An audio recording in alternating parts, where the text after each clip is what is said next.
Hi guys, Karen here. Thanks for tuning in for another episode, accentuating the positive of Karen Swain. This is actually some highlights from my Inner Sanctum, our Inner Sanctum online sessions where we have membership. People join and you get to meet me and you can ask me questions. I'm online a couple of times a month with online sessions, and also once a month I invite a guest teacher. Enjoy the time that we have together. Welcome to the Inner Sanctum. Where are we? October 2019 with guest speaker Frances Key. Welcome, Frances. Thank you for coming into the Inner Sanctum yet again. Thank you. It's been a couple of years, I think. I can't really remember exactly when. 2? It has been a couple of years. I've got to say, you look spectacular. You look really well. Oh, thank you. And you've just put on the musical My Aussie Song. Do you want to tell us a little bit about that? How it's been going? Yes, I was going to say the last 2 years that you and I, we communicated intensely for a while. We had a few interviews, and then my life went off in this other direction. And part of it has been this project. From beginning to end, it has felt divinely led, without a doubt.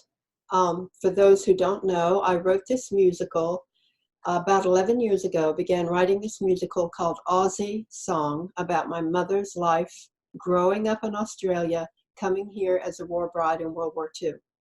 And she was alive when we put the first production on 10 years ago in Florida, Jacksonville, Florida, where we're from.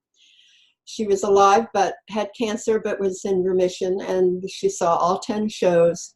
It was a beautiful experience, and she passed away the next year.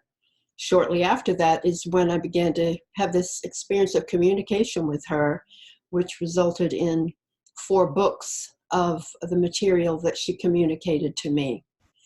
So that was very much a time wrapped around my mother's life experience and my communication with her.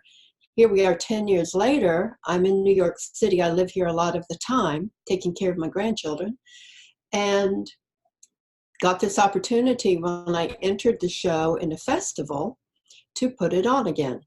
It's really almost like a 10-year anniversary, honestly. It's to the day almost.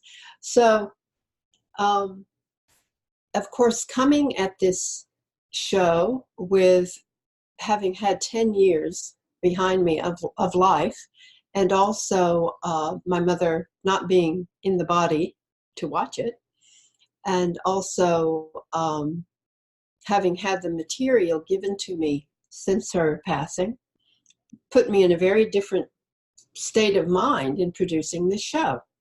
Now, I've sent this show to a number of different producers through the years, theaters, whatever, got people interested. Nothing ever came of it. I've never worried about it.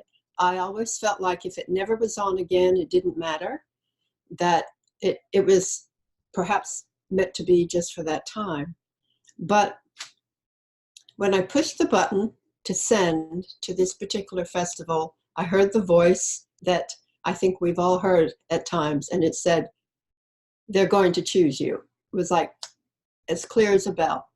So I thought, okay, they're going to choose the show, and now I have to figure out a way to produce it, because even though they give you the theater and the publicity, you have to do the whole thing. And I even thought, oh, why did I send that? Because they're going to choose it, and now I have to do it. But I was sent the most incredible team of people. And these books, by the way, Michael and Vanessa, are called The Team, A Mother's Wisdom from the Other Side. And book 4 is called Beyond the Team. So I'll show you another here. This is book 1, the first of the books. So this, to me, this time was like watching the whole process of creation unfold, and understanding that I had this vision that really, if I could just put it into somebody's mind, would need no intermediary, would need no stage, no songs, no spoken words, no dances, but because I, on this plane, cannot do that, I needed this team of a director, of a stage manager. I'm trying to remember all the lights person, the costumes person. And what's so incredible is I watched this lights person turn on the lights on a very barren-looking stage and transformed it into this most gorgeous scene that the light conveyed everything that you wanted it to convey by her changing the color, changing the angle, the costumes. You know, they were up there practicing in street clothes. Once those costumes were on, once those lights were on, you had the picture.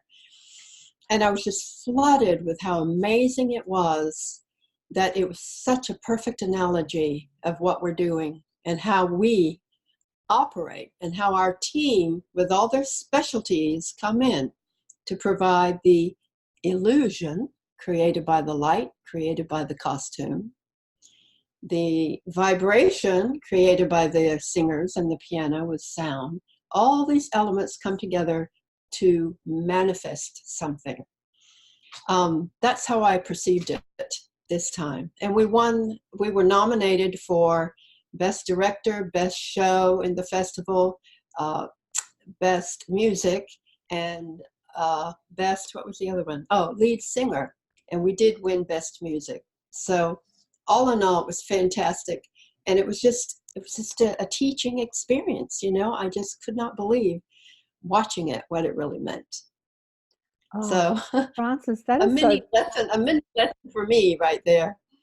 absolutely, that is so beautiful, because that's so beautiful. Because before you came online, Vanessa and I were sitting chatting, because we got the times mixed up and she came on early. So we had about an, and we were talking about getting things organized, because, you know, I'm a teacher and she's a musician, and, you know, creating that team here in the physical too, because it's all very well to know that you've got a spiritual team that's as close to you as breathing, that's guiding you and helping you.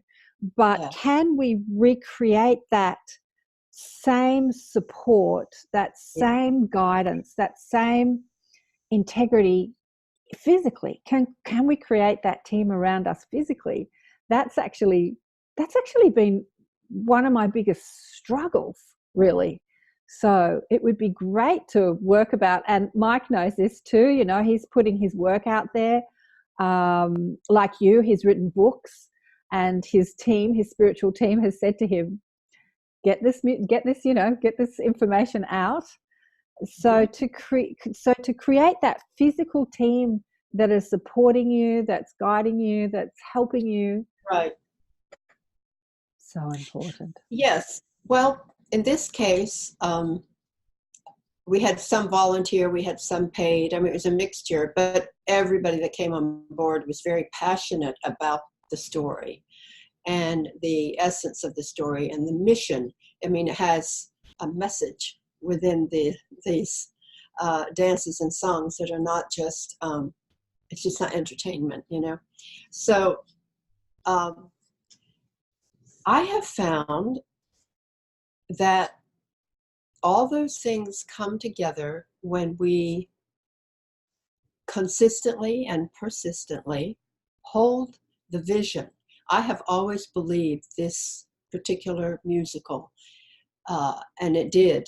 I mean, it was sold out every night. People were in tears. I have always believed it would uplift, would help people learn to forgive, would help people expand their consciousness, would simply stir the soul and stir the heart. I always believed in it. And I think when you have something that you do believe in and that you see the value of, if you don't get too worked up and upset about what looks like delays, because this has been 10 years, you know, that it just sat there. So, and every time it would come to me, I never really worried about it. I just thought, if and when it's supposed to happen again, it'll be just a beautiful, perfect timing. And I've felt the same way with these team books. Michael, I address you specifically since you've written books. I mean, the team told me when these books came through, that my job was to be the scribe, to organize it, and I've been a good steward of that, but I've never deluded myself to think, oh, I'm a marketing person. I've done the usual steps with marketing, but I've tried to do it without anxiety, because really and truly, I can think of nothing more wonderful than for me to be gone and these books live on in whatever, whoever discovers them, whoever's supposed to come upon them, even if it's 100 years from now, without worrying too much about how the team, I told the team, I said, if you want them read widely, that's your job. Yeah. I'll do my job and I'll do what comes up, but I don't worry about the timeline, because we get very hung up on timelines. Things aren't happening now. Things aren't happening, I think we have to let that go. Yeah. Yeah, Vanessa was just telling me about a book. We were chatting because I was telling her about your books, because she's only read the excerpt. What's it called? Testimony of Light, that was written in the 60s. And I'm just thinking about your books living on, because I'm pretty sure the scribe of that book was a woman called Helen Greaves, and she knew this nun, and together they used to practice telepathy and different things while they were still physically alive. And then what's that called? Testimony of Light by Helen Greaves. And I was just saying to Ness, is Helen still alive? And we pretty much figured that she wasn't. We couldn't find her on the internet. So she was the scribe of those books. Yeah. And a similar story to you and your mum, in that they had this close relationship, and after the mother and the teacher was a nun. Not that your mum was a nun, but she was very into her religious or spiritual life. And when she passed on, she came through to Helen and wrote the books through Helen. Is that right, Ness? You can nod your head. I think I've muted you. Oh. The thing about this work is, and it's really what I do with the shows, is that the information, it can be so, like when you read it, you just know it, like your soul knows it. You know what I mean? It's not like you're reading anything you don't know. It's just like you're remembering. But at the same time, we're so caught up in the illusion of this dimension, of the social conditioning that we're a part of, that in order to remember, you just need to read the same thing at least 1 million times.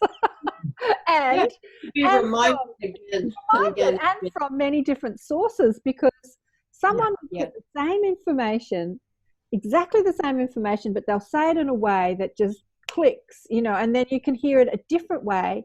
I've done this, I've spoken to hundreds of people, sponsored them through the academy and then through the shows, and they'll say the same thing, and I'll go, I know that, like I totally know that, but I've never heard it put that way before. And you get an ever deeper aha moment, like I already knew that, but it's just sinking in deeper. It's just like becoming deeper and more entrenched in my being. So there cannot be enough teachers putting out their work in whatever form or whatever way they do. Musicals, mantra, written word, like however we're bringing it through.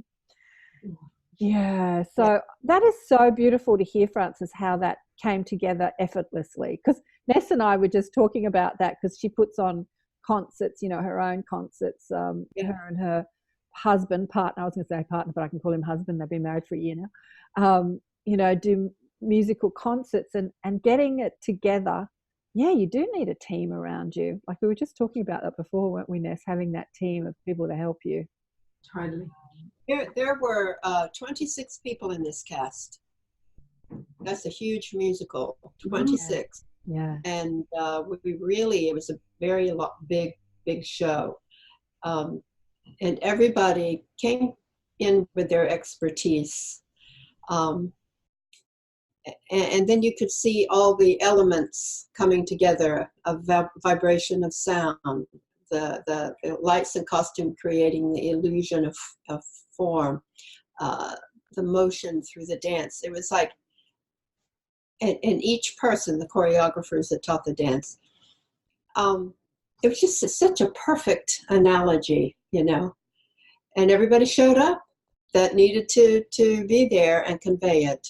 So I think we have to really have that faith that our team is present, that certain things have to be in position before other things manifest. And so for us, we get frustrated with the time. You know, why hasn't this happened? I've lined all this up. Why isn't that missing puzzle piece coming in? And sometimes we think it's, oh, I'm thinking fearful thoughts, or I'm doing this, or I'm doing that.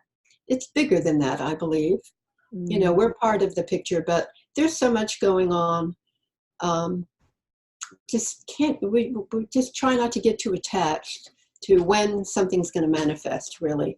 Absolutely. Something I've just learned as I get older and older. I just think you're directly addressing something that's been on my mind for coming up to like 7 or 8 years now.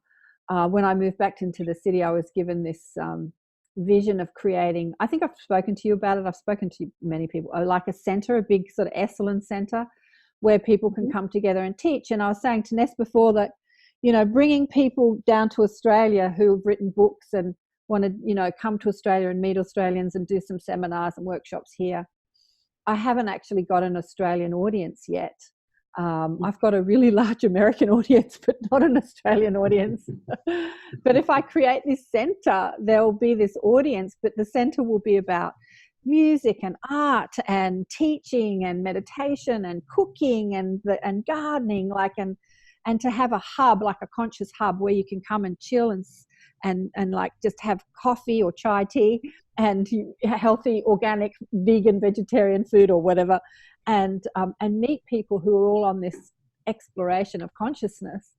And it's been a vision that hasn't manifested because I need a team around me to do it, because I don't want to do it.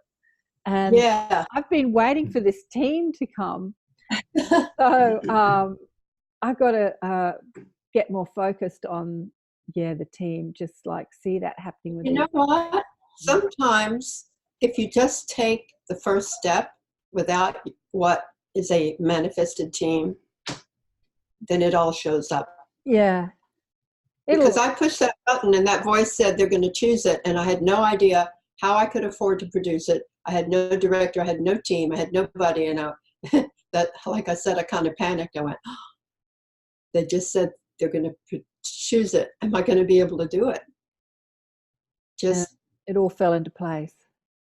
Yeah, that's beautiful. Wait. So what was the message in the musical? Like, it's about your mother's life, but you said that it's like a message of, it has a spiritual message. What was the message in the musical? Well, there's a family secret that sort of haunts the family, and you find out in the last 10 minutes what it was. And it sounds kind of like not a big deal in today's times because we're much more liberal and open today. But her mother and father, her father was 40 and her mother was 20 when they met, and he was already married, had 3 children, and was separated from his wife.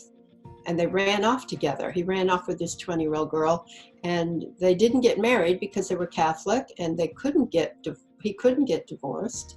And so they passed themselves off as married, and they passed their children off as the children of a married couple.